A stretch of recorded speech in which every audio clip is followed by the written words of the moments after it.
Okay.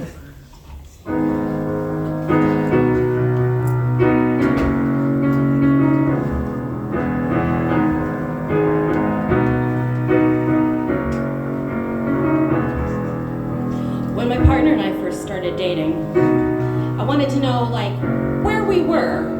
What's the next step? So I asked him if it was time for me to leave a toothbrush behind. He said no. Oh no. My roommate will say it has to go. I didn't mind. It was fine. I could respect his boundaries. But then he said something I couldn't ignore. It had me running out the door. He said, if I find a toothbrush inside of this house, I'm gonna throw it away, away. That day, I'm gonna take it and throw it away. So I went to the store and found the biggest thing of toothbrushes I could find. And I hid them all over his place. In the bathroom, in the kitchen, in the living room, and his bedroom. He was finding them still when he moved. He reminded me just recently, I didn't throw any of those toothbrushes away. And I said, what do you want, a plaque for it? And he said, no, that's what the toothbrushes are for. Thank you. All right. Here's your first musical intro for tonight.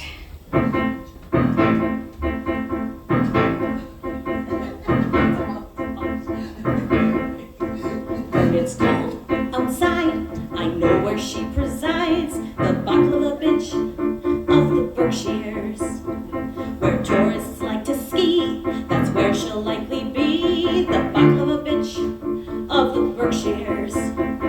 She does not require your help. People are annoying, so she'll date herself because she's the baklava bitch of the Berkshires. I'll let her tell you more. It won't be a bore. Put your hands together for the baklava bitch of the Berkshires, Alexa Zanico.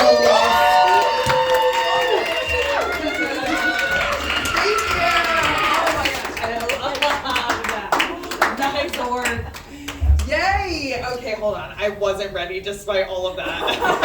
Despite all of that pomp and circumstance. Just hold on 1 second. That was a dress rehearsal. We weren't ready yet. Okay. Oh my goodness, that is the best intro ever. And I do have to just say, what you don't know is that the originator of Baklava Bitch is right here in the corner. That's Bat Boy.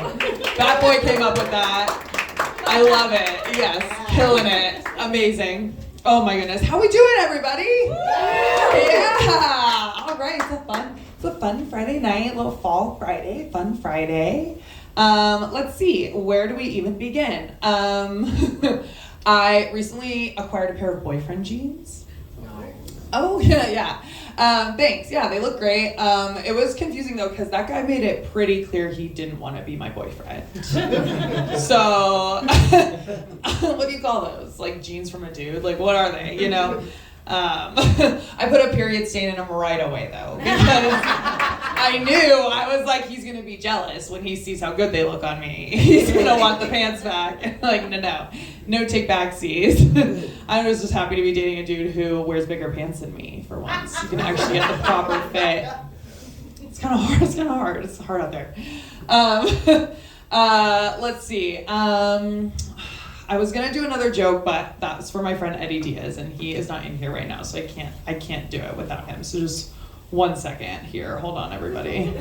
I'm so sorry because I wasn't ready. Despite I don't know my cues at all. Okay. All right. No. Now I'm ready. Okay, great. He's gonna walk in. Okay. Have you guys heard of Lilith? Yes, okay, yes, big Lilith fans in here, I'm sure. Okay, yeah, Lilith is a whole vibe, a feminist icon. For those of you who don't know, Lilith was Adam's, yeah, we're getting biblical right off the bat, okay? We went period saying Bible. It just makes sense. And, no, Lilith was Adam's first wife, okay? And she was banished from the Garden of Eden for refusing to lie beneath him when they made love, all right? Amazing work, Lilith. Like, honestly, she really like laid down the law there, for real. Again, feminist icon. But if we're gonna talk about Lilith, of course we have to talk about Eve, right? Like, we have to talk about the dichotomy of womanhood, So we have to talk about Eve. And poor Eve, like, I'm sure she was bored to tears in there with Adam's dusty ass. Like, for real. Like, and literally, because they were, like, made of clay. Like, God, like, fashioned them out of mud. It's, like, unglazed pottery. Like, can you imagine snuggling up to that all night? Anyways, in the Garden of Eden, they don't even have, like, a house. It's just, like, outside in the elements. That's how I picture it, at least. I don't picture any structures in there. But no, yeah, poor Eve, bored to tears. And, like, you really can't blame her. I mean, it's a lot of pressure, right? Like, she just got a little hungry. She got a little peckish. And they were like, this is the first sin that's ever been committed, like, in the history of time. It's like, no wonder women don't eat now. Like, you saw what happened last time. Like, I don't trust that at all. It's like a deep generational trauma. But you can't blame her for being like, oh my God, snake? What are you doing here? Like, you can't. She just wanted a little intrigue in her life, Oh my goodness. But Eve did have one thing right. And that is, look, Lilith, again, mad respect, but being on top is the biggest scam. Like, being on top was not worth all that. Girl, like, come on. One time I was scrolling Instagram and this woman popped up and she was like, welcome to part 22 of my series where I teach you how to be on top. And I was like, 22 parts? Like, are you kidding? I have to watch 22 Instagram reels to learn, like, how to be on, like, I can't do it, and I won't. It's not for me. It's not that important. Anyway, so yeah, Eve did have one thing. Like, Eve gets it, Like, anyways, to each their own. Lilith, I don't judge you. Let's see, but the rest of the world does. Adam, Eve, yes. Okay. No, we can't. We shan't. We shan't. No. Okay. Oh my gosh, she's here. Okay, it's time. So, I have a birthday coming up. Thank you. And I'm so excited. Like, I really like my life right now. I'm enjoying getting older. I'm going to be turning 31. And oh wow, for 31. Okay. And so, but I get these days, I get a little nervous for the birthday, like the actual day itself, because like 30 spankings was a lot of spankings. Like 30 spankings is too many spankings for me. And so I was scared all day. I was like walking around like this, like all day. I was like, oh no. And what's going on? It was like an attack, like a birthday attack. And I'm still nervous because I haven't gotten the one for good luck yet. And it's been like 11 months. So I'm like, it could happen any day. The stakes are getting higher and higher. Oh my goodness. But birthday spankings are fucked up. Because who was like, what sick individual was like, hey grandpa, we love you so much, and you're enduring the relentless passage of time and the agony of getting older slowly, and everyone you love is dying, and we want to show our appreciation by beating your ass 84 times, bend over, no, okay, super fucked up. Okay, all right, so I'm getting older, right? And so now my uterus, there, boom, there it is. Like we circle all the way back around, all right? So my uterus is like, bring us the child. And I'm like, what the fuck? What are you talking about? And she's like, what? No child? then you shall suffer. She's like, she has like an apple in her hand. She's like, anyways. I picture like the witch from Snow White. Dude, she like goes in a cellar. Like, anyway, so I'm like calling down to the cellar. I'm like, uterus, you're not the boss of me. Like, you're not the boss of me. We're not doing it your way. And she goes, oh, I'm not the boss of you. I'm like, yeah, that's what I said. And she's like, just so you know, for the rest of the bit, if I look down, I'm talking to my uterus. And if I look up, she's talking to me. Okay? So just keep that in mind. So I'm like, you're not the boss of me. And she's like, oh, really? Well, what about the time when I made you eat an entire 9x13 pan of Ghirardelli double chocolate brownies? What about then? You know, who was in charge then? I'm like, okay, fair enough. All right, uterus 1, Alexa 0. But I'm gonna figure this out. She goes, what about the time I made you call your mom a bitch on vacation in Cancun? Oh. And she cried at dinner. Like, that's actually a really shameful memory. I don't appreciate you bringing that up in front of all these people. And she's like, and what about the time I made you fuck your friend's ex-boyfriend? And my clit's like, actually that was me. I cannot stand idly by, uterus, and watch you yet again take credit for my work. My clit's a huge cunt, by the way. She fucking sucks. She's like, touch me, somebody touch me. And then she says shit like that, you know, and then she's like, not like that. What do you think you're doing? You know, it's just like, so rude. But anyway, so I'm like, uterus, get out the way. No, I'm in charge. I'm a college educated woman. I'm not gonna be spoken to like this in my own home. Okay, listen. No child, we're not doing it. And my IUD's like, yeah, what she said.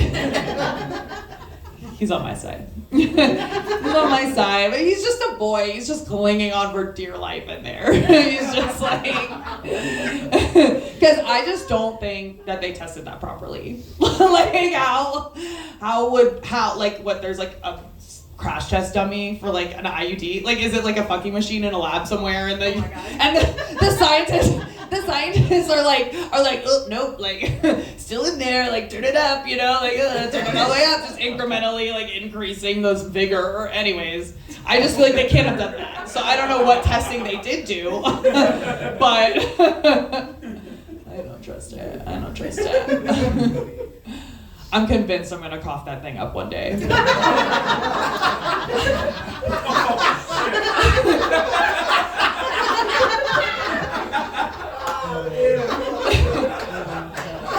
Just like one misplaced thrust. They're made of copper though, so it might be worth something. Like copper's like fine jewels. Oh my god. Yeah. But you know what? If he does have to swim free, it's like Nemo. It's like go be just, you know, just wherever the winds take you, you just swim on, little buddy, swim free. Oh my god. Let's see. Despite all this, yeah, I'll tell this joke. Sure, whatever. I was having sex the other day. Thank you. I always say it's the other day, and I'm always like, man, this was so long ago. Oh my gosh, but no, I was having sex, at some point, and once and he said something during the sex. This was heterosexual sex, by the way, just in case. I'm so sorry. But he looks at me, well, he does look at me, which already I was like, don't do that. He looks me dead in the eyes. I was like, what the fuck? Anyways, so he looks me dead in the eyes and he goes, where do you want me to come? Now, that's the worst question for a lot of different reasons, but for me personally, all the blood ran out of my face. I would break into a cold sweat because I did not know there was going to be a test. Okay, I didn't know, and I didn't study. And it's very important to me that I get all straight A's. So I was like, okay, I started doing calculations. I started making pro-con lists. I'm like, if the cum leaves his dick going north at 45 miles an hour, like, will my IUD withstand the impact? Like, I'm just like short circuiting. But I figured it out. I was like, I got this. So I looked at him dead in the eyes and I said, where do you want to come? And he goes, I asked you first. And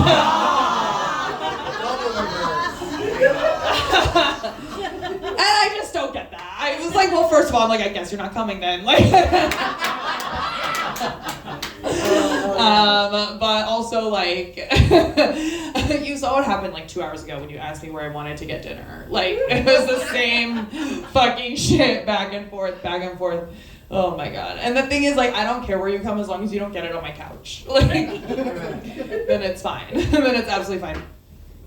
But yeah, no, I mean, it's kind of tough, like, fucking me because I'm, like, super depressed. Well, I mean, okay, when I wrote that joke, I was, but now it's, like, much better, but it's still funny, so, so yeah, I'm, like, super depressed. No, sorry. But no, depressed pussy is not very good. And we all know that to be true. Depressed pussy is, like, in a blanket, and she's just, like, do I have to? Like, she's like not down, you know, but she's trying her hardest. She's like, just don't take my blanket off. Like, oh, poor thing. She like cut her own bangs. Like, she's not looking good. She's not looking good. She's trying so hard though. Yeah. Anxious pussy, on the other hand. Anxious pussy is probably the best you're ever gonna get. Okay? Anxious pussy is where it's at because anxious pussy is gonna try really hard. Anxious pussy, total opposite. She is trying so hard. In fact, she's like, the stakes are really high. Okay, if I'm not the best this guy's ever had, I will die. Like that. Very high stakes for anxious pussy.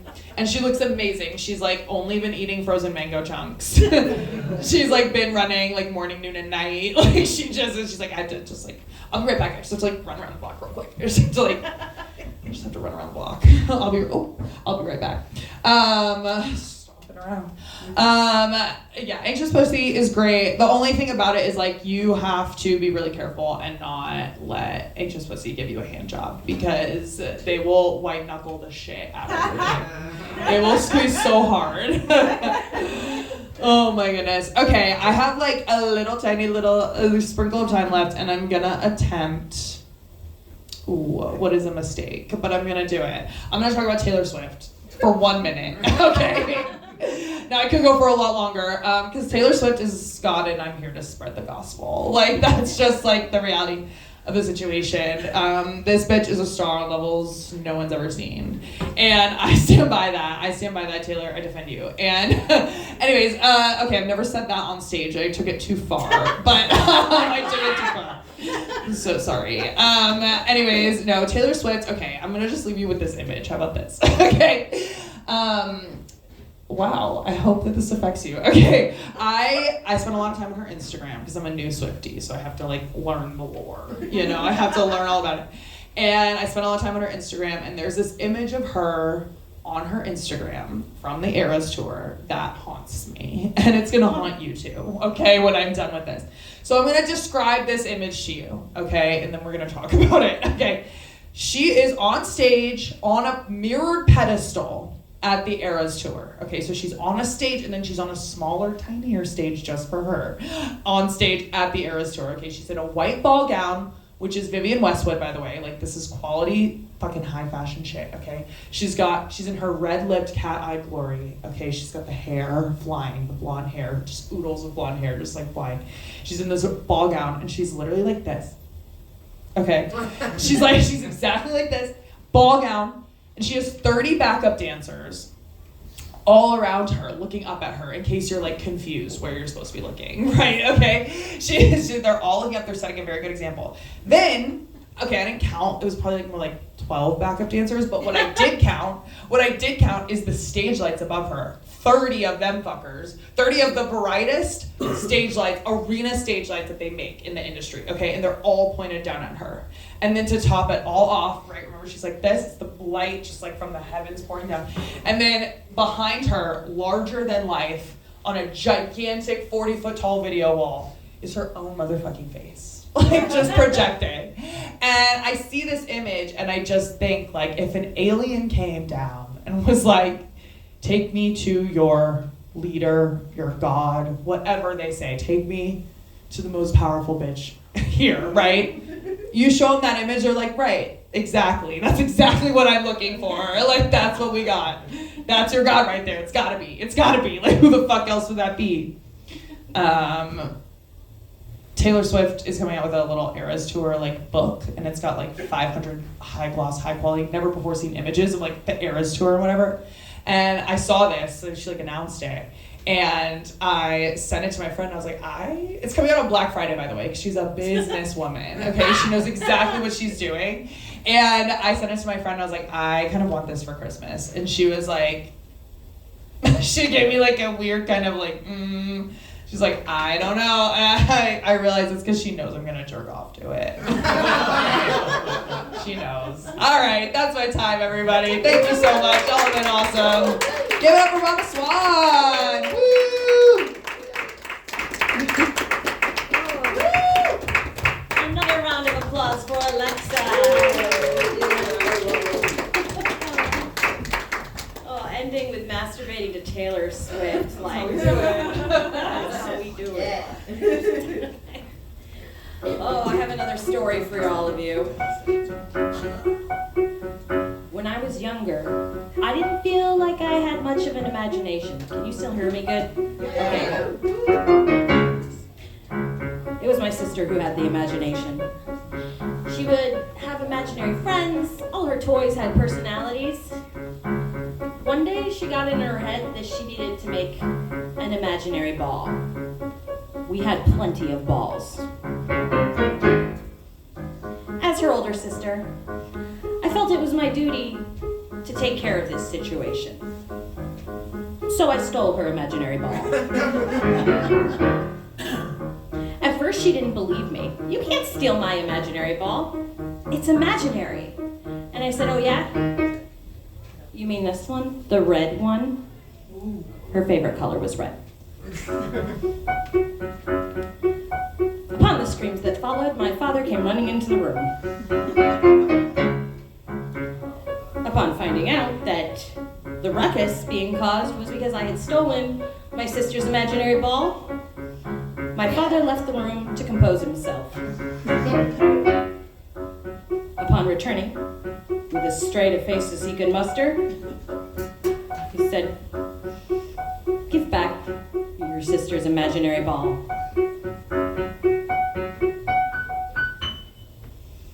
I never gave it back. And I made my own. So it turns out I do have an imagination. Thank you. All right. Are you all ready for your next? This is my next comic here. Where are you? There you are. Yes. Yeah. All right, here's her song. The tri-state area hasn't been the same ever since comedy learned her name. Touch her hair and she will go berserker, especially if you are her co-worker. Then you'll never look at her the same. This world is not a woman you should tame. Please put your hands together for Whitney Allen.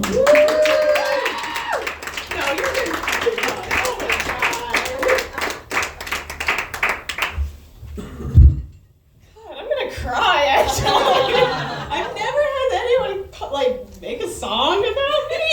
I know. And I don't know. Yeah. Alexa, how did that feel for you? Yeah. I mean, the first time I heard that last show we did, I was like, whoa, this is actually crazy. I was curious to see what you were going to say. And yeah, you nailed it. It was also coincidental timing because I was just on my phone because my mom was texting me. I have a cousin who's getting married, and I wanted to figure out what date. and they got engaged, like, I want to say June of 2024, and I get the invite, and it's February 28th, 2025, and I'm like, shit, that's a quick wedding. Like, I almost was like, damn, wow, that's love, isn't it? Like, you're able to get married in under a year, and like, yeah, that's crazy. Call it. Yeah, I don't know nowadays. And I was talking to my mom, I'm like, that's very quick. Like, why are they doing it why are they rushing into it? And my mom's like, well, they actually already got married. They had a little ceremony because the groom's father passed away. And I'm like, no, I need another reason to see that love actually exists. No! It's taken me over 30 years to find love, and these people find it in the most, like, sentimental way. And I'm jealous of that, because I don't know what I'm doing wrong. By the way, for those who don't know me, this is actually going to be group therapy, because... Oh my god, no, because this is... What a weird fucking year it has been. And it's not even a full year. It honestly, for me, I don't mean to go political, but I feel like it's safe in Massachusetts. I mean, you guys went blue. You guys are hard blue. You guys make Connecticut look very conservative. That's how blue you guys are. And I'm here for it. But like, yeah, November 6th was a very rough day for me coming into work. I am a research assistant, so I do a lot of research on e-cigarette studies. No way. Yeah. Wait, you said it? Hold on, what do you mean by that? You made it sound like, wow, I can't imagine this bitch doing research. No, that they're doing the research at all. E-cigarette. That's it. I know. I know, it's amazing how we get funding for, like, health research nowadays. It's fucking ridiculous. No, so I work over at Yale. Our funding's through National Institutes of Health that is going to be dismembered in the next few years. But anywho, like, I see my coworkers coming up to me and they're like, oh my god, are you okay? And for me, I'm like, what? I was expecting a red mirage to come in the middle of the night, and I expected the blue votes would come in later. What is it, the blue force? Is that what it's called? Do people not know about the political terms? Which is completely fine. Like, I felt like I was at the most engaged this year just because, well, it was weird. I was very conflicted because at first I was like, things should be fine. I mean, we got like an opponent, Kamala. I mean, she knows what she's talking about. And then you have a guy who's claiming that people are eating cats in different states. Like, that's a clear win. I don't know why I fooled myself into thinking this. Because here we are in the morning, my coworker's like, are you okay? If you need to talk, let me know. And it's simply because I'm a black woman. Which, why did they care all of a sudden now when they should have cared like 20... Yeah, only 20 years ago, right? Yeah, only 20 years ago. And that's what... Yeah, no, only 20 years ago. Anything more than that, nah, it was all our fault. Yeah, of course. No, so I do a lot of research focusing on human health and obviously seeing a new, like, political angle or a political... I keep thinking department, that's not the word. Our political cabinets that's going to be changing in the next year is going to be very rough for everybody. Yeah, no, I think this is the part where it becomes group therapy now. I just realized this is no longer comedy. But, and I don't even remember where I was going with this. I think just because I was so conflicted, I didn't know how to interpret my feelings. I'm the type of person who goes through denial first and then completely plummets by the end of the day, and that's kind of what happened. So obviously the results of the elections was not what I wanted, but what made things worse was that I was dealing with my own red mirage. Okay, I had my period on that day, which really... I was dealing with my own red mirage at that point, which just made things so much worse. And I think the only thing that got even more worse than that, I got a booty call on that day. Like, did anyone get a booty call on November 6th?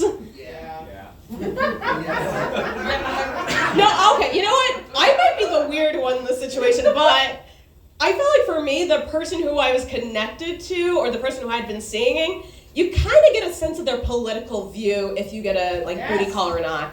Oh, And I think, you know what? I don't know. I'm thinking that, the person who I'd been seeing, I didn't know about their political views, but it kind of gave off the vibe of, it's a great day to be an American, huh? What you doing tonight?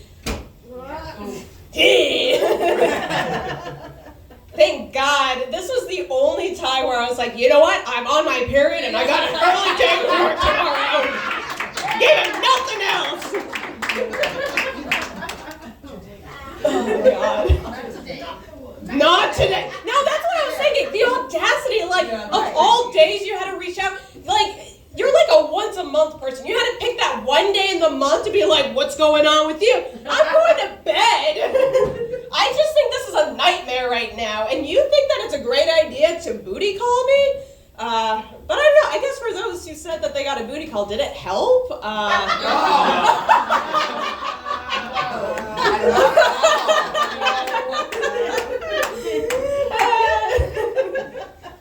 part of me kind of thinks it would help a little bit. I'm not gonna lie. If I didn't have my own red mirage that I was dealing with, I may have hesitated. I may have just caved in. Also what Alexa said earlier. I am one of those people who are anxious. I have anxious sex. How can you not though? I feel like that's how. People say I may have high libido, but I think it's high anxiety because the world's gonna end at some point, so you might as well get it in your numbers while you can. Yeah, unfortunately I'm seeing a therapist, so don't you guys worry. Actually, I got connected back to therapy. I originally saw someone for a few years. I saw a psychiatrist because this bitch needed medication. And it took me a very long time to come to terms with it. And so I was on Lexapro. Yeah, I feel like she's like the hipster bitch who low-key is super popular.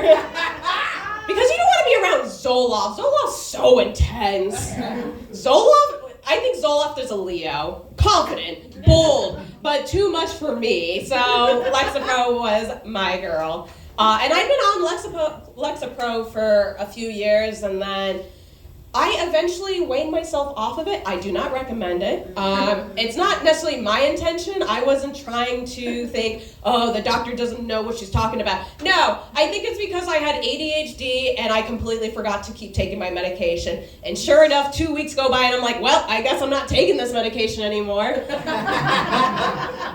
what happened. I had a conversation with my psychiatrist. And she's like, are you taking your Lexapro? And I'm like, I honestly haven't taken it for 2 weeks. And she's like, have you experienced any side effects? Anything? And she's like, I felt a little shaky for the first 2 days. But otherwise, no, everything seems fine right now. And she's like, well, if you're not taking it, I can't force you to take it. And that's how it happened. Talk to your doctor if you're thinking about taking medication, or make sure you put an alarm for each time you need to take your medication. Don't be like me, please. So I'm no longer on medication because I already forgot to take it 3 months ago. But I went back to a psychologist, someone with their PhD, and I just got back into talking a little bit more about my conflicts with relationships with people. So things like intimate stuff, friendships. Why do I keep losing friends each time I try to open up? Am I being too vulnerable? Am I too clingy? Maybe, and sure enough, my psychologist, who aligned with my psychiatrist, said, no, you're just anxious. You have general anxiety.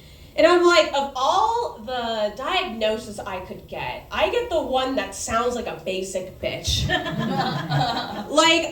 I don't mean to necessarily glorify someone's suffering, but when you think of bipolar, schizophrenia, when you're thinking of even ADHD, it's like, yo, you're a badass.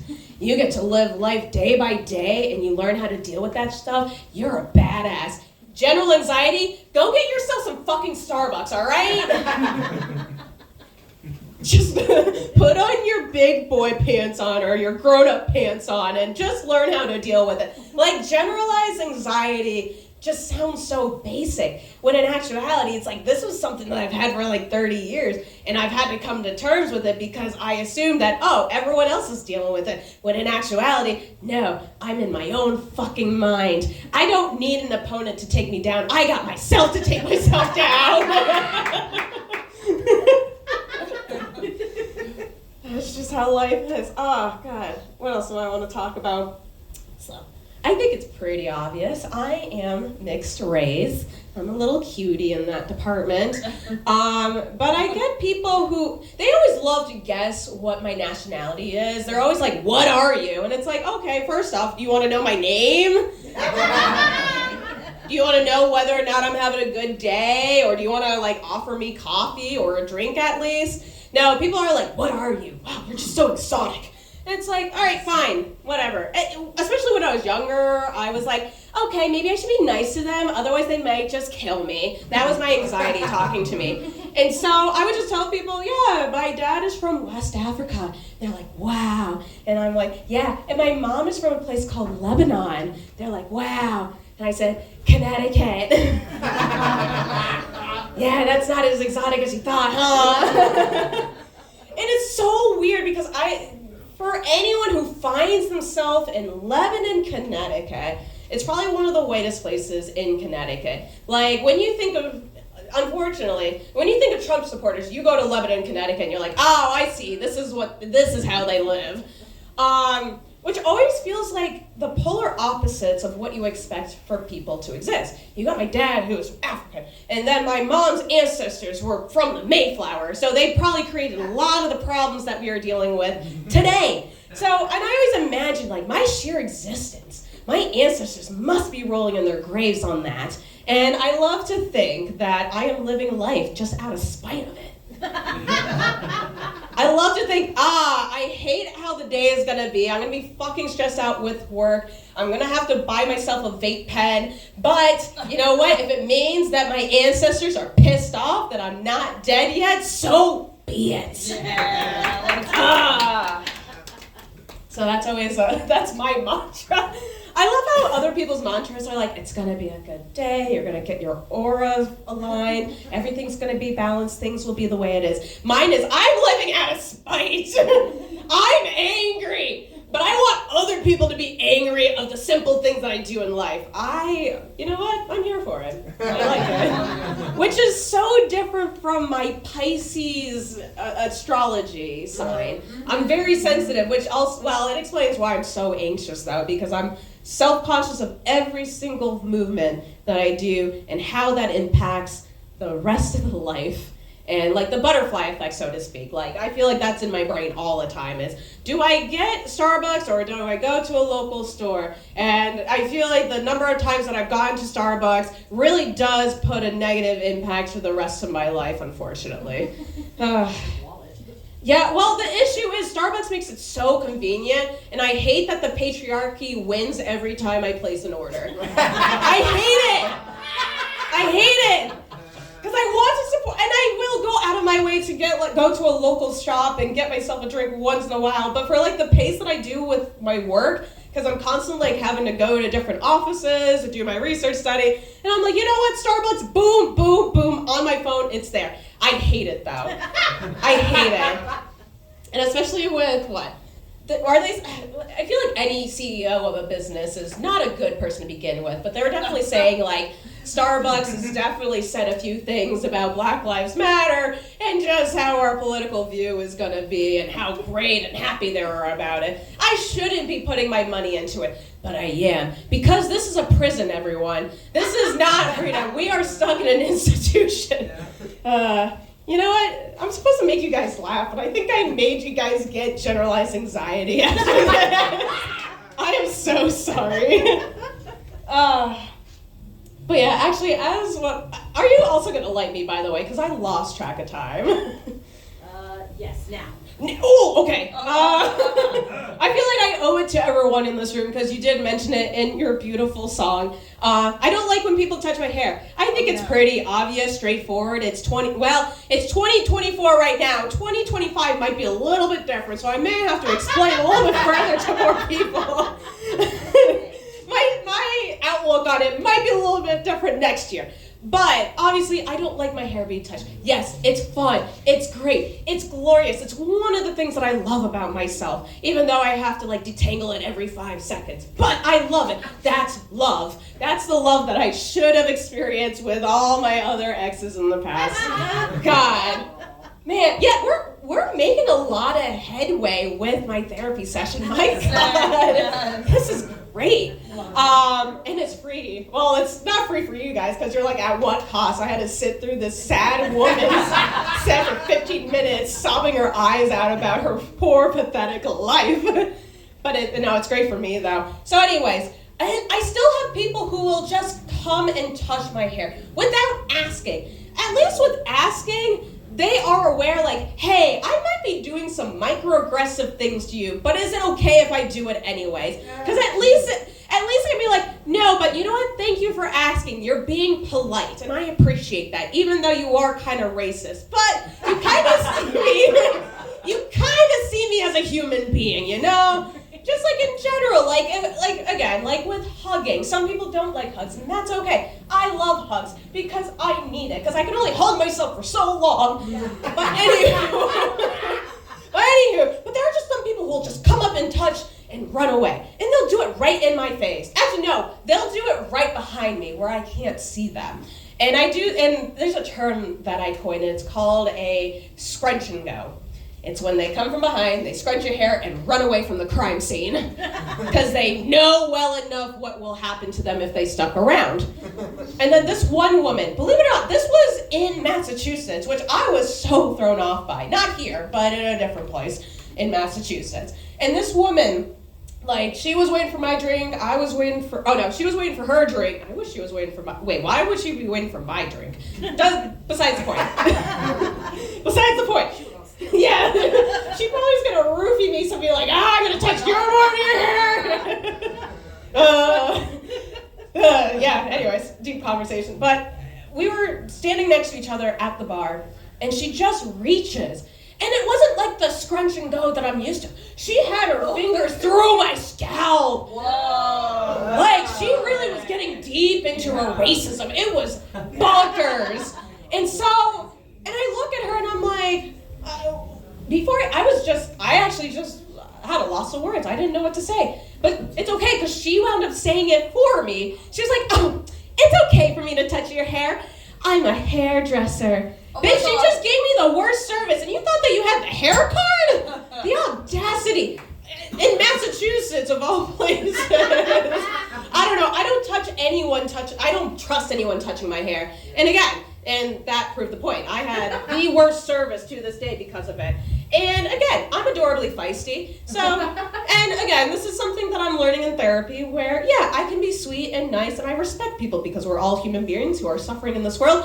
But if you push me, I will shove you. So what I did to this woman, I had no choice. I kicked her in the coochie. And I went down, I'm like, oh, it's okay. I'm a gynecologist. Anyways, you guys have been great. Thank you so much. Give it up for Mama Swan.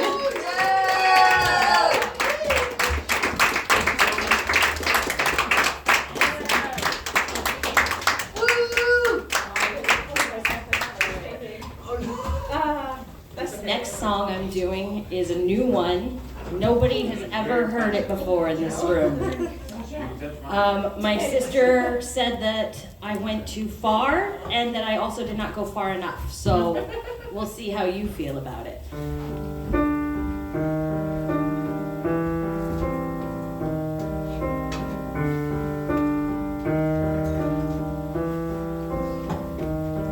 Oh, I wish I were an ant, though I wouldn't want to be the queen. She spends 12 hours laying eggs, and that's obscene. The drones only live a few weeks. He's dead soon after he peaks. Then the worker who lives a year, her life is all toil and little cheer, you know? I guess I don't want to be an ant.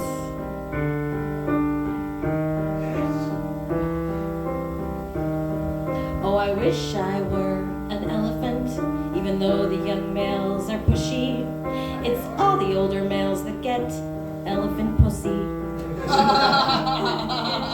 Females stay with mom forever.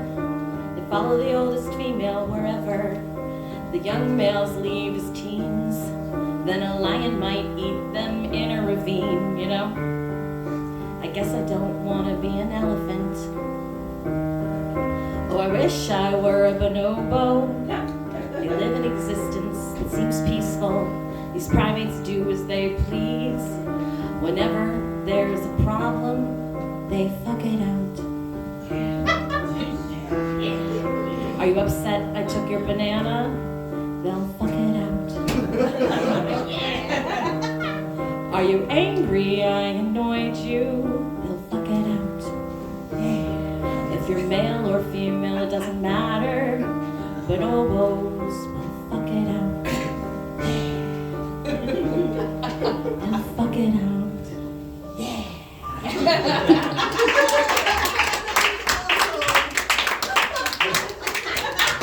Thank you. Never thought you'd hear elephant pussy in a song, did you? Oh, our next comic tonight, she's known all over as the Dirty Church Lady, so I wrote her this hymn.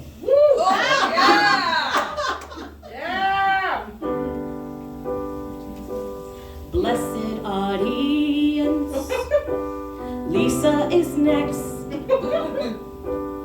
Oh, what a foreplay of comedy divine.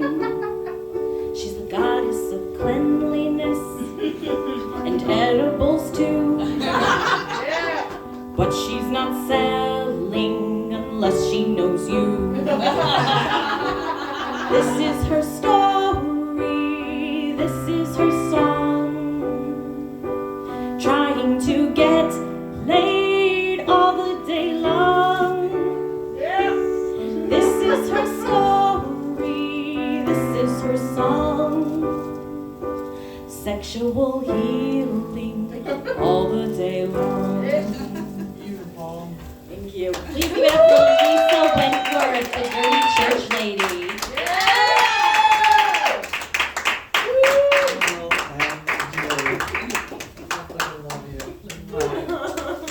Alright, I'm not gonna fucking fall on my ass, hold on. I'm wearing fucking slippery shoes with my socks or the other way around, I'm not sure. But shit. Whitney just made me know that I'm going home to start my antidepressants fucking back immediately. What the actual fuck? The reason I stopped mine was to bust a nut. No, I'm fucking serious. So I was able to do that, so guess what I did for the remainder of my afternoon? I'm in a very good mood. Yes, I am. I love weed. I smoke weed. I use weed so I don't murder people. It's a win-win for like fucking everybody. It really is. But I work for elderly folk, and apparently I've turned a lot of them onto the weeds. And I don't know if it's the best idea. I poisoned an elderly woman with edibles, and she had to call 911. Oh my god. No. Yeah, well, no, I didn't. I just told her that I took edibles when I had a migraine, and she went and took a 100 milligram edible, and bitch, that ain't my fault. You're like 37 pounds soaking wet, and you took a fucking 100 milligram edible. Not my problem. Anyway, the other one, it's a lesbian couple. They're adorable. They're like in their well 70-ishes, and super cute. One of them had uncontrollable hiccups that sounded something like this. I was like, what the fuck is that? And she did it like most of the day. I said, have you tried weed? Like to whatever. And so I sent them to Netta, and it worked out for them, obviously. Not so much for the edible lady, but the other one started doing the vape, and that was working out well. It stopped that fucking nonsense. One day, I'm cleaning for him. This is what I do for a living, and I'm just sitting there, and I'm like in the kitchen cleaning up shit, and one of the two of them fucking hits her vape pen like 4 or 5 times, like deep fucking hits, and I'm like, look at me, I'm a big bitch, all right? I don't fucking hit the vape pen like that, and I smoke weed every day, all day, and I don't do that shit. This bitch like... She's like, I'm gonna run out to CVS. I got some stuff to do. I'll be right back. I'm like, okay. All she gotta do, back straight out of the garage, straight down the driveway. That's it. Not that hard of a thing to do. I've done it many times. I'm parked over there on the side, like right over there. And I'm just sitting there doing some fucking dishes and shit, and I'm watching. She's just backing out real good, and all of a sudden she picks up speed, and then she fucking cranks that motherfucking wheel to the left and slams right into my fucking car. Oh my God. I'm like, what the fuck? I'm like, okay, like they're old, like I can't, what the fuck? And the one from the that's in the house is like, what happened? I'm like, Cheryl hit my fucking car. Oh, I'm not supposed to say names. Anyway, she wasn't her. But she did. The bitch hit my fucking car hard. She hit my fucking car. And I'm trying to be nice and stuff, and I was like, do you have insurance? Like, this looks like it might be like an insurance issue. Trying to have these two elderly women find their car insurance policy was a bit rough, but they came through, we figured it out, got my car fixed. No problem, right? I'm sitting smoking weed in my car about a month and a half ago. I'm on lunch break. I'm minding my own damn business, watching videos in my car. Happy. I got a house I gotta clean, like 3 houses down, sitting by this beautiful pond, and I'm just sitting there, happy. All of a sudden, bam, somebody hits my car. I'm like, what the fuck? And then the person who hits my car drove off down the street. And I'm like, what the fuck? So I go to put my car, I go to start my car, which was already started, so I stopped it. Push button. Yeah, I was like so upset. I pushed that bitch, fucking slammed it into gear, cranked a Yui and ran after that bitch. Blocked her so she couldn't go. Whoops, I didn't know there was a stage back there. There is. I haven't been here in a minute. It's like a wicked, like for stoners, this shit's not good. I'm just saying, switch shit around and fuck with me. But anyway, where was I? Okay, so the bitch hit me. I stopped her, and I shit you not, this 82-year-old woman, she's like, oh my God, your name's Lisa Wentworth? You went to school with my daughter. I'm like, bitch, in kindergarten. She didn't hit my car. She's like, oh, well, I'm late for the doctor. She's like, I live like where I came out of. Go talk to my husband. And she drove off again. If I hadn't been smoking weed right at that moment and my whole car reeked of it and shit, I would have called the cops right then. But I drove down the street to talk to her husband like a dumbass. Yes, I did. He's like, I think I can buff it out and shit. And I'm like, you know, I think my neck hurts. I gotta need a chiropractor. I'm like, I went to the cops. Anyway, $72 I got for my fucking bang bang. Other day, I'm sitting there minding my own business at the same lesbian ladies' houses. And I swear to God, I'm a bit of a fucking smartass, and I love to fuck with people, and I really shouldn't, especially old people. It's not nice. But I love to do it, and I have so much fun. And the other one was getting ready to go out. She didn't hit no vape pen. She doesn't smoke no weed. She don't take no more edibles. She's going out to do some errands. And I wanted to say, you're not going to hit my car, are you? But I minded my own business, shut the fuck up, and cleaned the kitchen. I'm sitting there cleaning the kitchen, looking out the window, watching this woman. She's backing straight out. She cranks it to the left and slams into my motherfucking car. And I say, what the fuck? And I say, I can't believe it. I said, she hit my car. And then the one in the other room goes, ha! Because she was so happy because the other one had been giving her shit about it for the last fucking 6 months. So now she was like, yeah, bitch, you can't drive either. She was like, yo, we got a backup camera, what the fuck? Anyway, this lovely lady, she sent me 2 emails. She's like, I got 2 hugs from you this week and it was worth hitting your car for. So, thought that was pretty nice. Yeah, I definitely thought that was pretty nice. Unfortunately, guys, I've had a rough run of things. My drunkle just recently died. Yeah, my drunkle. Yeah, he was definitely a drunk uncle. And if his mouth was moving, he was fucking lying. And all the ladies loved him. All the ladies loved him. And I heard from the girlfriend of mine that he had a tiny dick. And I know mostly women say that after they've been scorned. And they're like, you got a tiny dick. But I wonder if it was true because how he get all these women, I don't know. But let's just say while he was in hospice, there was a run of women coming through to say goodbye. It was like kind of like like we needed to fucking take numbers and get some out of the way because there was a run over with some cheating. And the other thing that my uncle did was he gave everybody he knew something on his way out while he was dying. He didn't have shit to give, but he gave everybody stuff. So once he died, everybody showed up. They're like, "Where's my shit?" Well, you don't have shit, people. That's how that's going. But why is it that guys think dick cures everything? My uncle's dying. I'm talking. I got one who'll fix that shit. Oh my God. My uncle is dying of cancer, and your pecker is going to fix that? I got an offer while I was at the nursing home. My niece, 32 years old, standing over on one side of my uncle. I'm on the other side. And I was like, yo, dude offered me some dick. He says it's going to make me feel better from this situation.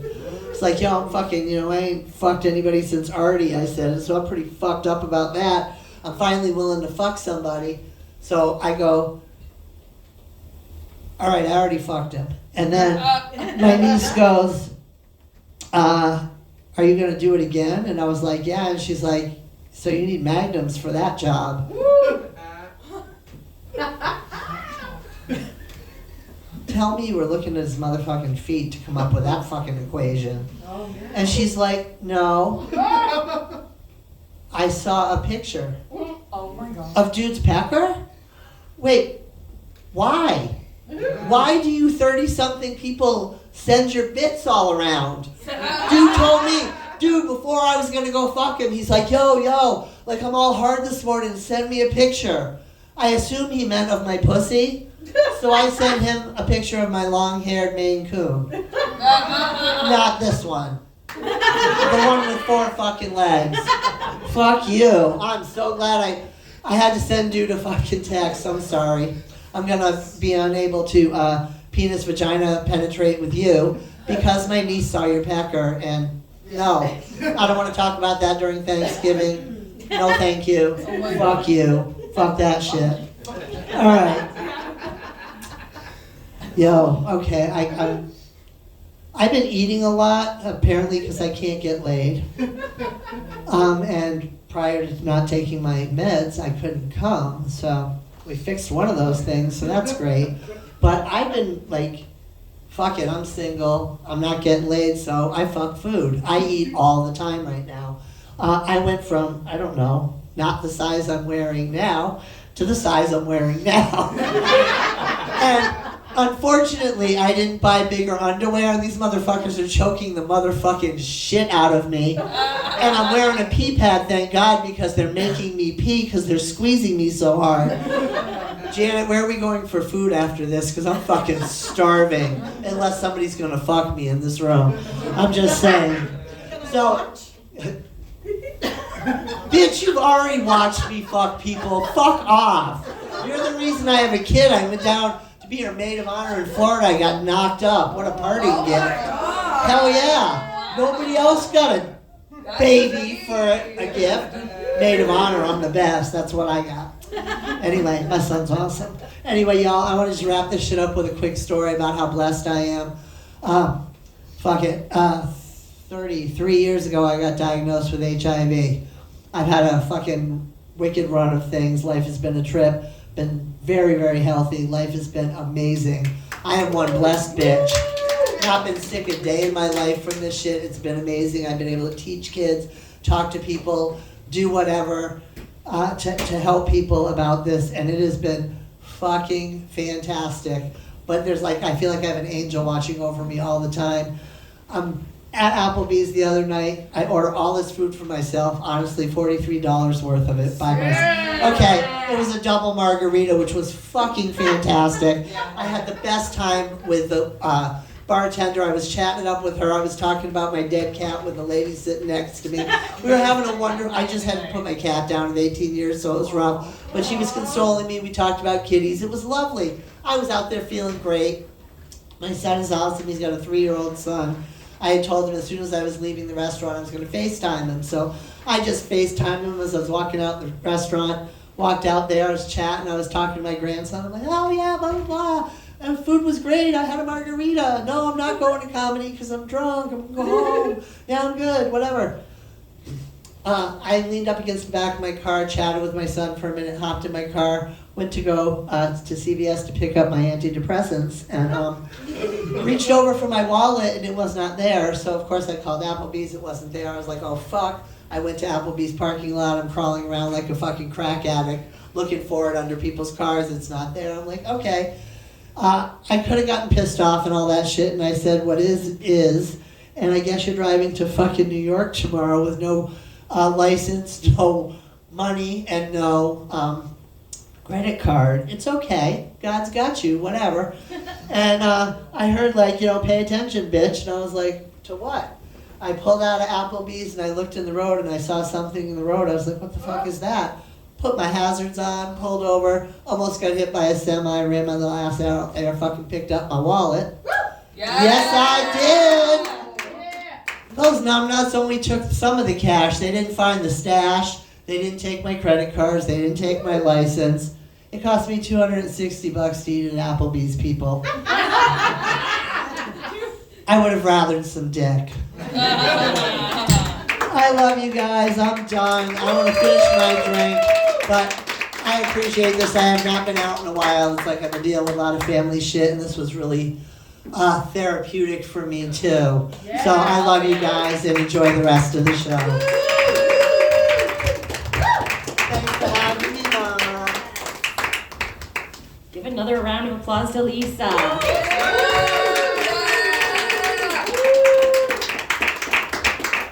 Alright guys, this is my most difficult song of the night. I saved it for last, just in case people laughed and then they wouldn't judge me. But now you all are here and you get to judge me. It's good. It's good. So this is a parody that I wrote based on the song Thrift Shop. So you might recognize it if you know that song. Or it'll sound completely wrong and you'll be like, that was not that.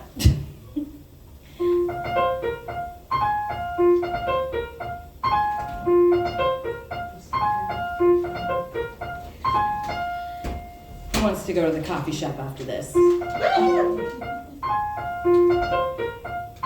They're gonna have one question for you. Size. What size? Fucking what size? I'm gonna blend some fraps. Only got 20 drinks on the counter. I'm a hut looking for a blender. This is fucking Starbucks. Now, walk in the store like, what up? I got a big cup. Nah, I'm just pumped about the shit I got from the coffee shop.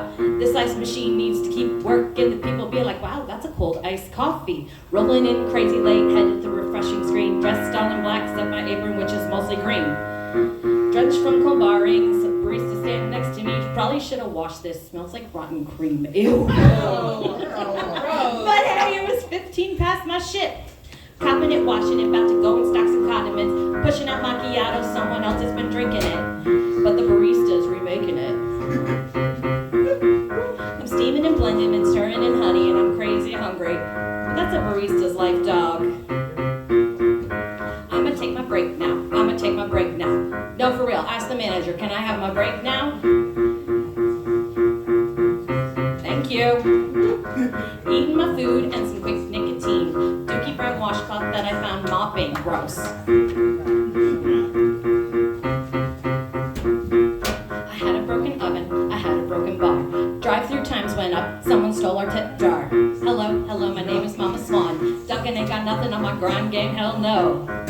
I can take some whole bean, grind them, brew those. My baristas be like, ah, she got the shots, yo. I'm gonna blend some fraps. Only got 20 drinks on the counter. I'm a hut looking for a blender. This is fucking Starbucks. What you know about running a 2-hour peak plan? What you know about looking the same color again? I'm digging. I'm trying to find your drink, sir. One man's latte was apparently Karen's. Come on. Thank your granddad for coming, though the prices hadn't running. I'm at the cold bar, out of ice, and could you make me whipped creams? I'm not saying pass my shit again, please. Your granny, your auntie, your mama, your mammy, I'll take those frappuccinos and I'll blend those motherfuckers. Put in 2 when they stop me, motherfuckers. They'd be like, oh, that's not standard. I'm like, yo, that's 50 seconds per drink. I'm gonna blend some fraps. Only got 20 drinks on the counter. I'm a hunting, looking for a blender. This is fucking Starbucks. I only wear black clothes. I look incredible. I got the wrong coffee from the Starbucks down the street. I only wear black clothes. I look incredible. I got the wrong coffee from the Starbucks down the street. I'm gonna blend some fraps. Only got 20 drinks on the counter. I'm a hunting, looking for a blender. This is fucking Starbucks. Woo! All right, we got one more comic for you tonight. Thank you again, everyone, for coming. It has been such a fun night. Everything I hoped for. So this next comedian, people don't believe she's a comedian when she's new to an open mic. So this song is about that. Walking into an open mic, people ask her who she's there to see, and they are confused when she says me. Seriously, whose mom can she be? They are shocked to discover nobody.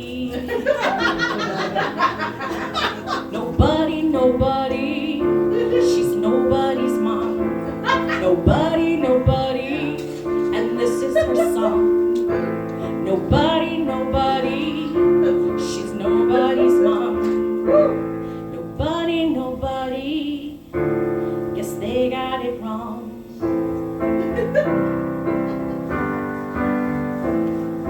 Recently, she was on Good Mythical Morning. It's a YouTube channel. She can perform anywhere. She doesn't get carded because of her white hair. But if you ask her whose mom is this, all you're gonna get is tisk. Because nobody, she's nobody's mom. Nobody, and this is her song. Nobody, she's nobody's mom. Nobody, guess they got it wrong. Please put your hands together for Amanda Cohen.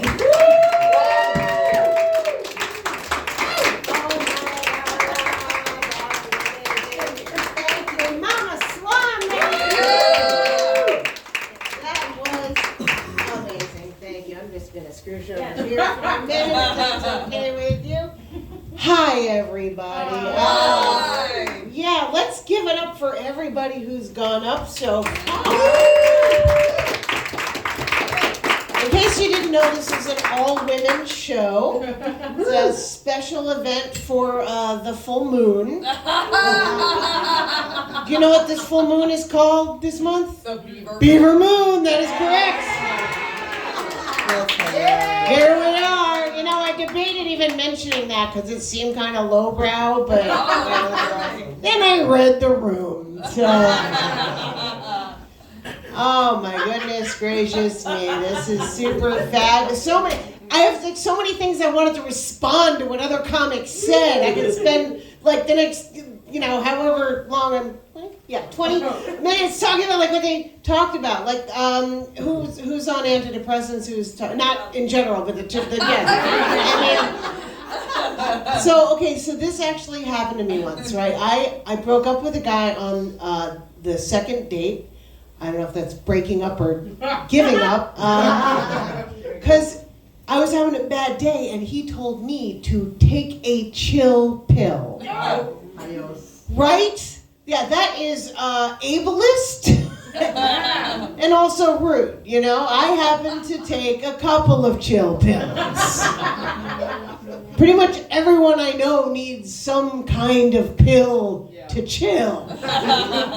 All right, everybody, show me your chill pills. Come on, you got them. All right, some of you drinking your chill pills. That works too.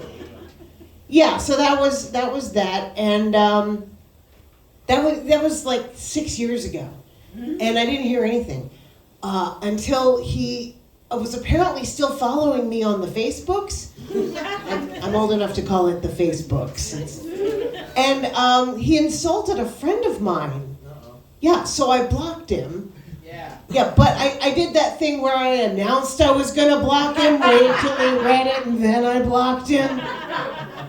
Yeah, and call me Tom, because I'm petty and a heartbreaker. Okay. So then 5 minutes later, I get a text from an unknown number, and it says, "Lose this number." Oh my god. Like, I already lost this number. What the hell? Turns out it's the guy. And he's like bitching at me in all caps. "How dare you block me?" Blah, blah, blah. And I told him, "Take a chill pill." Yeah. It was worth waiting 6 years to do that. Oh my God. So yeah, hi, my name is Amanda. I am a dark, bitter optimist. I truly believe that the world could be a beautiful place if everyone just stopped doing everything they do all the time. Right? Very simple. I was actually last year in September, I was here, and I went to the Tri-County Fair, because you do. Is it 3-county or Tri-County? Well, it is 3-county. I went to the 3-county Fair, and I saw the little schedule, and they had school bus demolition derby. Yeah. Yeah, I went, I have to see that. I bought a ticket and I was very disappointed. No kids. This is a bunch of empty buses. Come on. At least let me see a bloody notebook or like an iPad or a Hello Kitty lunchbox with dead. Just give the people what they want. Doesn't have to be real. Just, throw them out of the windows while you're crashing. I don't know. Just very disappointed. I kind of want to see a Cybertruck demolition derby. Yeah. It would be over so fast. They just meet up in the middle. Thank you, good night. That's the end of it. That would be the whole thing. Assuming they even made it out there on the track. I picture like they're all revving and getting ready to battle it out in the Cybertruck demolition derby, and 2 of them are over there like, "Yeah, I'm gonna crush you soon as I finish rebooting." "Oh yeah, I'm gonna destroy you soon as I update." They just do that. Give me 4 hours, I'm gonna mash your Cybertruck. I hate Cybertrucks so much. Does anyone here have one? Of course not, we're broke. No, really, if I see a Cybertruck, it's his one message, and that is, "I had too much money." Seriously, that's all a Cybertruck means. Okay, so some of you might remember back in the 80s and 90s, Macintosh people had a big battle with Microsoft PC people, right? It was like, I'm a PC, I'm a Mac, right? And one of the jokes was from Mac people to tell PC people, "Well, you wouldn't drive a car that crashed every day." And now, thanks to Cybertrucks, we have that car. Cybertrucks look like a high school shop class had to build a car out of refrigerators and maintain the structural integrity of the refrigerators. Every time I see one, I just want to stick magnets on it. They just look like fridge, magnets holding up report cards and crayon drawings, save the date, whatever you put on your fridge. Yeah, that's all I want. I want to put alphabet magnets. Remember alphabet magnets? Yeah, you'd only need 9 letters. Yeah, DOUCHEBAG. Yeah, that pretty much says everything I need to know about the Cybertruck and the driver. So that's where I'm at. Oh my goodness gracious! Well, you mentioned it. I will. Yes, I was on Good Mythical Morning, and thank you for noticing that. I find that about 1 in 10 people have even heard of it. But I can't use it as a credit when I want a host to say, and she's been on Good Mythical Morning, because they can never remember it. It comes out like, she's on the Good Morning Myth Show. She was on the Good Mythical Show. She was on the Norse Mythical God Show. Nobody. I don't even bother. It's like an anti-credit, but I will take it. But yeah, the best fun I had on that show was telling this joke, which is 100% true. I started turning gray when I was 13. Yeah, high school was super fun. But my hair used to be all black and beautiful. And then the whites moved in.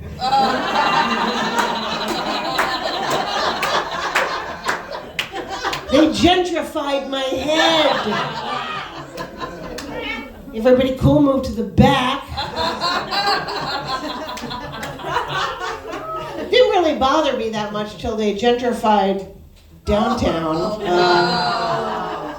Now nobody wants to go there anymore. Which is stupid because there's still great places to eat. Thank you. You ever feel like you wrote your one-hit wonder and it's never going to get any better from there? I think that's it. You're never going to hear me do a better joke in my entire life. I'm very happy with that particular joke, but yeah, that's it for me. I might as well just pack it up. I should just do it at every show for the fans.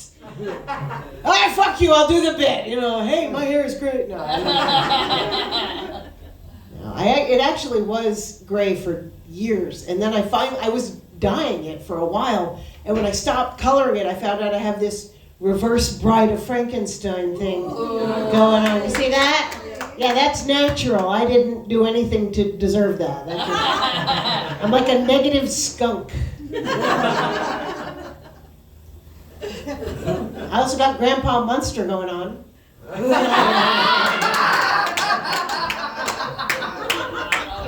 got a scale of 1 to B. Arthur. I'm at about a Maud right now, so you're only as old as your references, kid. Yeah, that's how old I am. I am Gen X. Who else is Gen X here? Baloney. Nobody here was, you're Gen X. You are? Yeah. Okay, let's see. When I say who's Gen X, you go, woo! Or at least go, I am. Are you Gen X? Yeah. Good for you. Okay, I'm Gen X, and I'm proud to be Gen X. But I wasn't always Gen X. No. Yeah. No, when they identified Gen X, those slackers, they said we started in 1970. And then someone said, wait a minute, the boomers ended in 65. So they just pushed back Gen X to start in 65. I got grandfathered in. Yeah, there are grandfathers who got grandfathered in. This wasn't the plan. And by the way, Gen X, we were named after Brand X, the meaningless, useless, pointless. That was us. So Gen Y, Gen Z, Gen Alpha, bullshit. It wasn't ever alphabetical. I don't know what, you're just lazy. We originated that. We originated a lot of things. Gen X is the reason that party is a verb. Hell yeah. Hell yeah. We partied like it was 1999. Yeah, you gotta fight for your right to party. We gave you that. You're welcome. We're also the reason that your toys have warning labels. Every new toy that came out, they gave it to us to play with until we died. And then they wrote down how we died and put it on the label for the next generation. Drowning, choking, electrocution. Your warning labels are written in the blood of my people. We had thermometers with mercury in them. Yeah, piece of glass with poison in it, stick it in your mouth. Or your ass, exactly. Now you're out, Gen X, I can tell. Yeah. a proper family had one for the kids and one for the grown-ups. We only had one. I need to ask Mom about that. By the way, if you're confused about what I'm talking about, the Mercury went into retrograde. Okay, let's just put it that way. Yeah, I finally got a real thermometer, like a digital thermometer, and I still do this. If you three get it, you can explain it to everyone else afterwards. Okay. Now we had full metal playgrounds. Oh, Yeah, the whole thing, metal. The slide was like you go down it. It was a griddle in the summer, you know? And not coincidentally, we wrote the song Blister in the Sun. You know that song, right?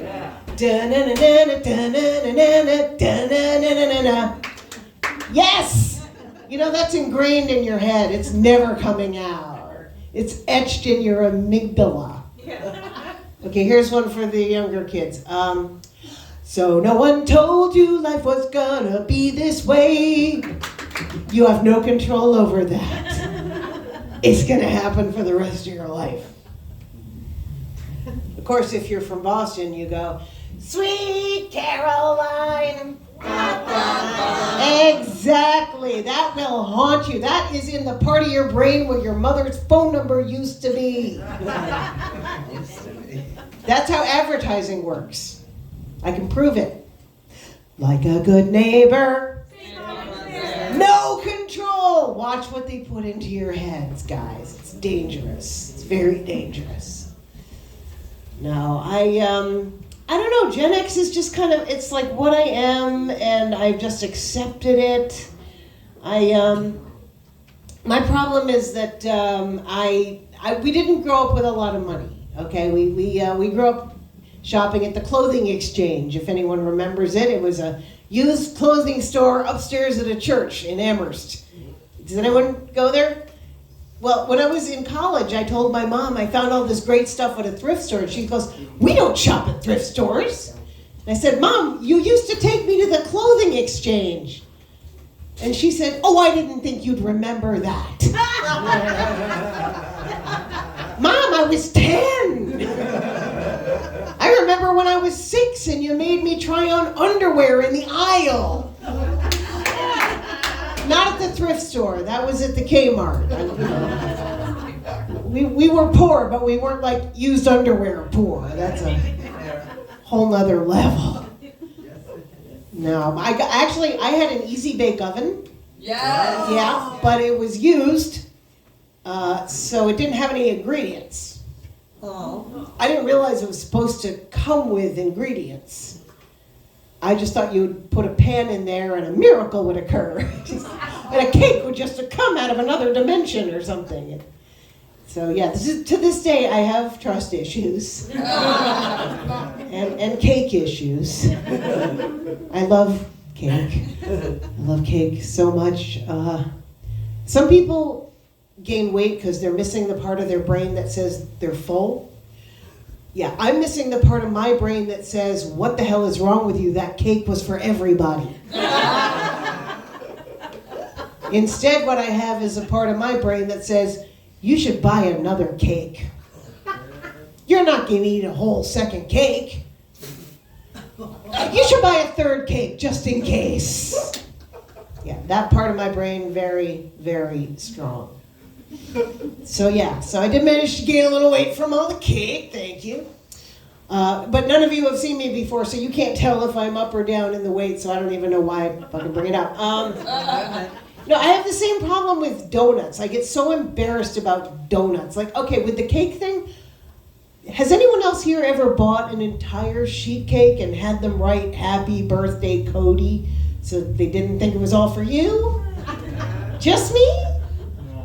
Okay, like when you order Chinese food for yourself and they give you 3 sets of forks, you don't tell them, no, that's all for me. No, but the donut thing is embarrassing because like once in a while, I need a dozen donuts. Shut up, okay? Once in a while, I just want the variety of a dozen donuts. But I can't just go in and buy a dozen donuts. I gotta invent a boyfriend on my phone and pretend he's helping me order. Hey, sweetie, I'm at the store. Yeah, did you want chocolate? We'll have 2 chocolate, thank you. Okay, did you want to get Boston cream? Okay, Boston cream, and so on and so forth. And I studied improv. So I get so deeply invested in the conversation with the imaginary boyfriend, I forget it's fake. And I get into arguments. Oh my God, I'm not playing ring toss. Shut up. Sorry. It's like, you know what? I just might not bring home the donut. No, I have to bring home the donuts. I just play it until I can't, until there's a dozen donuts, and I just pay and I go, well, I might not even share these with my boyfriend. Huh. Take my dozen donuts and go home. Some of you are a little surprised to hear me talking about a boyfriend. I am not a lesbian, thank you. I am as disappointed as you are. I don't know what went wrong. Something happened between packaging and distribution. I'm like if you ordered a lesbian off of Temu.com. Looks right, doesn't do the job.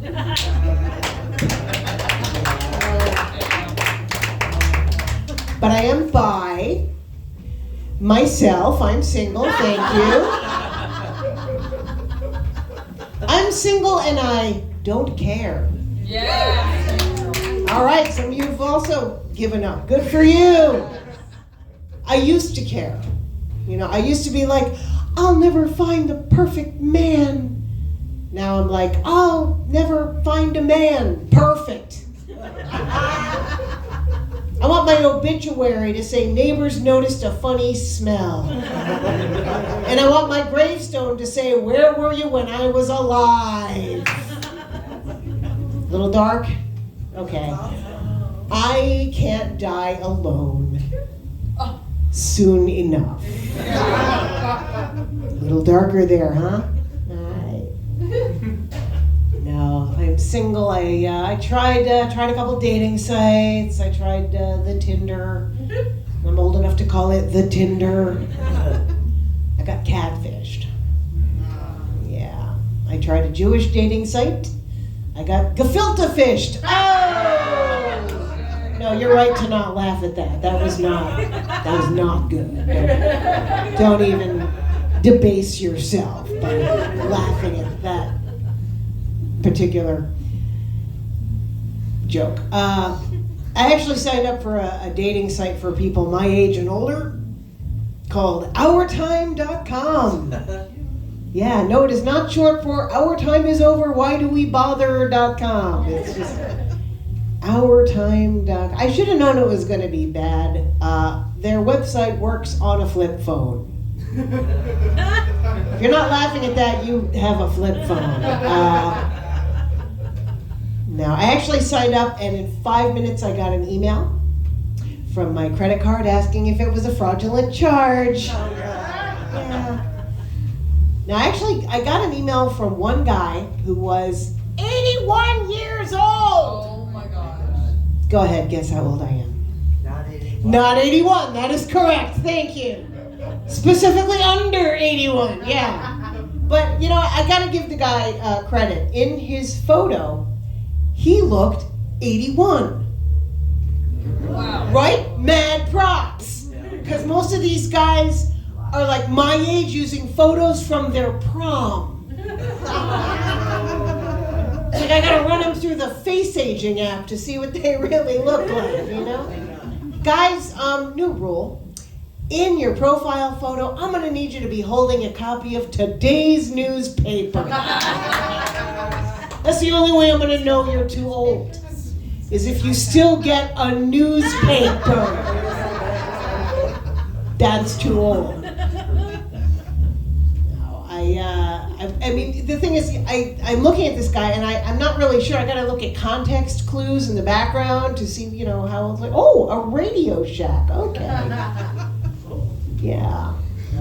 Not the store. I mean the World War II tent where they kept the comms gear. A Radio Shack. Yeah, dude, I'd love to hit you back, but I don't know Morse code, so. Yeah. I'm not going to tell you exactly how old I am, but here, kid, have a Werther's. There we go. No, she's very disappointed I didn't have one. I'm sorry. It's just a joke. I'm sorry? Those are good. Yeah, you're right. If I have them, I eat them, and that is part of the problem. Yes. No, okay, this is how old I am. When I started buying feminine hygiene products, the box still said beltless. Oh God. Right. Wow. All right, some of you know what I'm talking about. The rest of you are under 30 or men. Okay. Back in the day, women needed gear. Yeah, to hold stuff in place, right? It was like a belt with hanging down straps and metal clamps. Yeah, on weekends we used them to go rock climbing. And it was basically to hold like a twin mattress in place. And nobody complained until the 70s when the women's movement happened. And then the women were marching in the streets. We want adhesives! Yeah. So ladies, respect your elders. Amen. We gave you wings. And you are the wind beneath my wings. Thank you. Thank you for that. It's so sweet. So they let me work with kids. Can you believe that? I was a professional face painter for like 20 years. I was good. I could paint anything. But it doesn't matter because all they ever want is Spider-Man. Oh God. Right. Spider-Man. I get so sick of this. And I get it. You know, it's your whole face. It's a mask. It's fun. But I get so sick of painting. I was at a party and it was like the 100th kid in a row asked for Spider-Man. And I said, honey, can you just think of anything else, please? And he said he wanted to be Barack Obama. It's a little white kid. Did I mention it was a white kid? It was a little white kid. I was like, honey, if I paint that, you'll never get to run for office. So think it through. I was once hired to paint at a Jewish day school because someone made an assumption about Amanda Cohen. I'm not Jewish, thank you. Jewish by heritage is what we call it. You know, like I know what gefilte fish is. That's the extent of it. And well, here's the thing. It was the week before Passover, and the kids were learning about the 10 plagues. You know the 10 plagues? You know, rivers turning to blood, unhealing boils, locusts. I had to actually go to kids and go, hey, sweetie, what's your favorite plague? Like death of the firstborn? That's a good plague. We can paint that. Yeah, that was all I was allowed to paint was the 10 plagues. Right? And this adorable little girl came up. She was like 6 years old. She goes, I want the river of blood. Oh my God. And I was like, oh, honey, it's coming. Let's talk beltless. Oh, and then I walked right into the microphone. That's a good bit. Awesome. Oh my gosh. So yeah, that was at children's parties. I painted a lot of children's parties, but I also painted a lot of grown-up parties. Usually St. Patrick's Day. Yeah, for some reason St. Patrick's Day was very big with face painting. I never made the connection, but it was always, you know, rainbows, and there's only like 3 icons associated with St. Patrick's Day. It's like, okay, rainbow, shamrock, Yeah. and and a little green hat. Okay, that was about it, right? So it was fairly simple. You know, I have a little rainbow brush. But whenever I paint at a bar for St. Patrick's Day, there's always the one drunk guy. Thinks he's gonna get a rise out of me. Hey! Hey! Paint a dick on my face!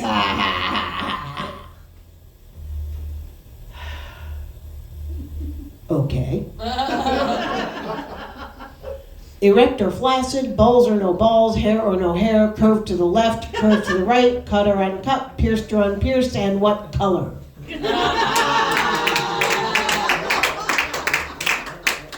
Usually he'll just go, can I get Spider-Man? Yeah, let's do Spider-Man. Although one time I was not prepared. Dude asked for that. I gave him the spiel and he went, straight, black, uncut, pierced. I was like, right away, sir. Yes,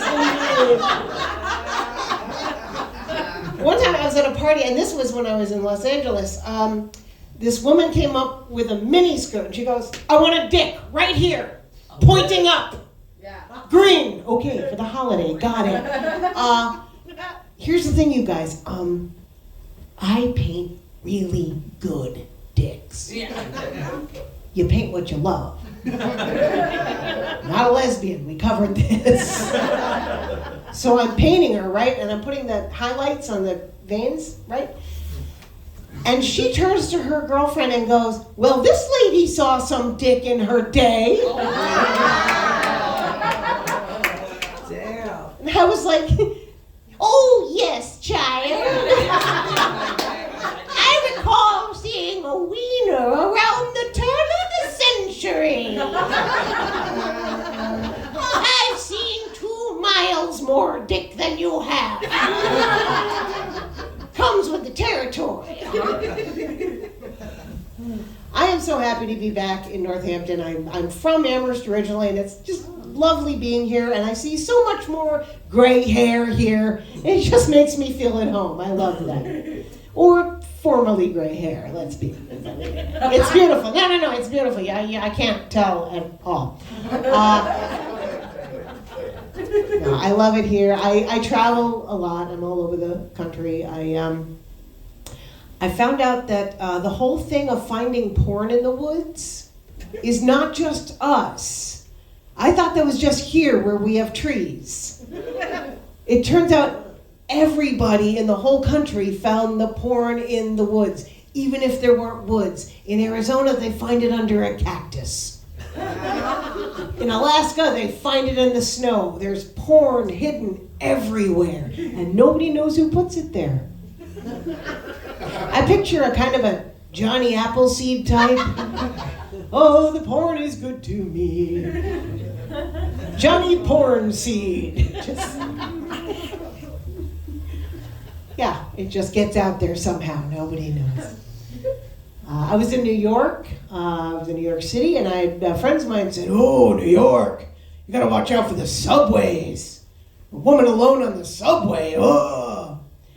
I was there for a week. I rode subways every day. I had no problem. And that's because I wasn't a woman alone on the subway. I was an old lady alone on the subway. It's a different vibe, you know? I just leaned into it, you know? Oh, yes, my child. I'm the old crone of the J train. Legend has it, if you give me a seat, I'll grant you a wish. Wasn't scared of the trains. Little scared of my motel, though. Have you ever been to a motel where they hand you your towels, prison style? Here you go. Just march. Oh, no. Yeah? Oh, yeah. She said, oh, no. Oh, it was that bad. It was a little scary. I got to the room and there was this giant brown splatter on the wall. Oh, no. And I actually heard myself say, God, I hope that's blood. Oh, no way. Yeah, it can be worse than blood. Okay, if a hotel has a sign down front that says, no drugs, no prostitutes, there's for sure drugs and prostitutes. And if that sign is handwritten, there's prostitutes dealing drugs. And I respect that hustle. I am pro-sex worker. Yeah, thank you. I'm not a pro-sex worker. Above my pay grade. Although certain days I've thought, well, anyway. I've heard there's kinks for everything, right? Rule 34, isn't that what they call it? Yeah. So I survived. What can I say? I survived New York. I made it back here. I've been hanging out with my mom. I think my mom has finally accepted that I'm not going to have children. Yep, missed the boat on that one, Mom. Yeah, you know, I'm like, really? Seriously? There's nothing left out here. Nothing. There's nothing going on. So don't worry about it. Nothing. When my doctor told me I definitely couldn't have kids anymore, I felt like I won a marathon. Just running, and then the ribbon. I was like, no kids! I win! Yeah. So, no grandkids. Oh well, I guess Mom will have to have her own. No, I love my mom. I love my mom to death, which is any minute now. No. I told that joke with her in the room last week. It's okay. She laughs at that one too. A couple years ago for her birthday, my mom wanted a copy of the book Final Exit. Do you know it? It's about dignified suicide. Yeah, very easy to find in thrift stores. So I got it for her. And now she's telling me about this new book she wants. And I'm like, Mom, you never used the book I got you last year. I'm not making Bishop's money every night. Come on. No, Mom is great. But yes, it's true. I don't have kids. I don't know if you can see my pin. I have a pin that says, Nobody's Mom. Just like the song said. Thank you for that. I should pay you royalties. No, you should pay me royalties. It's my pin. We'll figure. We'll call it even. But I sell these. You can come see me after the show and buy a pin. They're fun to wear if you're also proud to be nobody's mom. Or if you are somebody's mom and just need a fucking break. Not today. They make good Mother's Day presents. Yeah. Oops, just put that anywhere. She put the ice back in the glass. How appetizing. Thank you. Oh, well, I have entirely lost track of time. I have absolutely no idea. Where are we? Do we have any idea? I would say tie it up. Tie it up? Just like your tubes? Yeah. What? No, I didn't say that. I didn't say that. You just thought I said that. I am so sorry. I was lucky. I never even did that. I was theoretically fertile the whole time and just got lucky by not getting lucky. Okay. So, excuse me. I will tell you this, guys. I've never gotten a dick pic. Nice. I am not soliciting. Get your phone out of your pants. Guys, I don't want dick pics. Hint, none of us do unless we ask. Thank you. And we won't ask. And we won't ask because it ain't that pretty. No, I've never I don't want one because I'm not interested in boners I didn't help build. You know? Yes! But you send me one you already had. I can't take any credit for that. That's all you. That's a you problem. I need to, have known that I had a part in, USA. I made that. I need that part of it. But I'm old school, you guys. I've gotten dick emoticons. Yeah.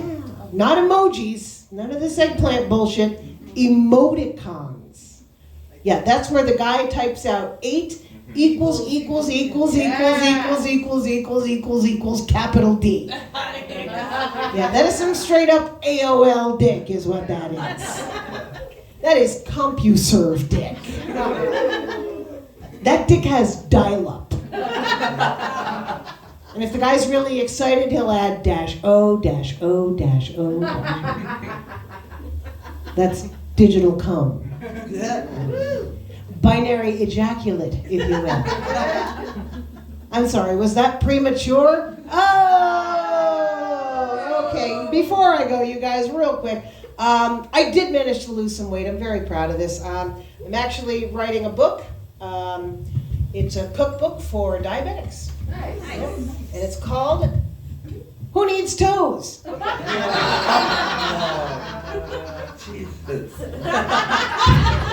Jesus got nothing to do with it, honey. There is no Jesus here. Let me guarantee that. You guys are super fun. Thank you to Mama Swan for putting this all together, for having me. Thank you for everybody who made it happen. is that thumping? I mean, Yeah. am I just here? Oh, thank you for that. Okay, I gotta go. I gotta go put some porn in the woods. Thank you so much for your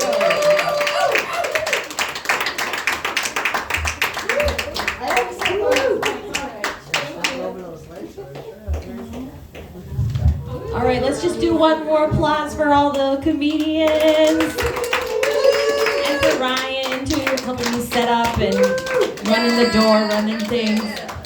So that is our show. Everyone have a great weekend. Thank you. Thank you. Thank you for being here. I'm so glad.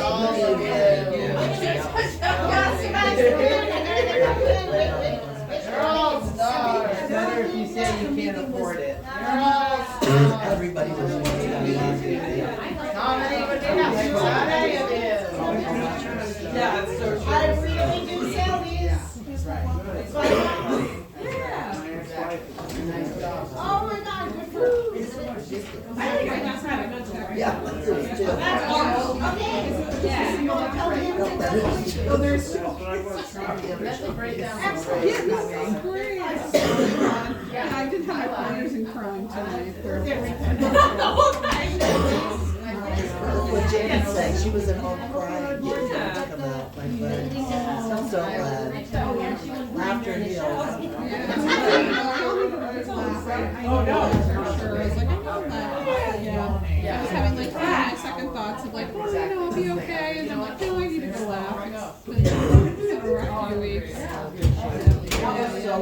Thank you. It looks like a diamond heist.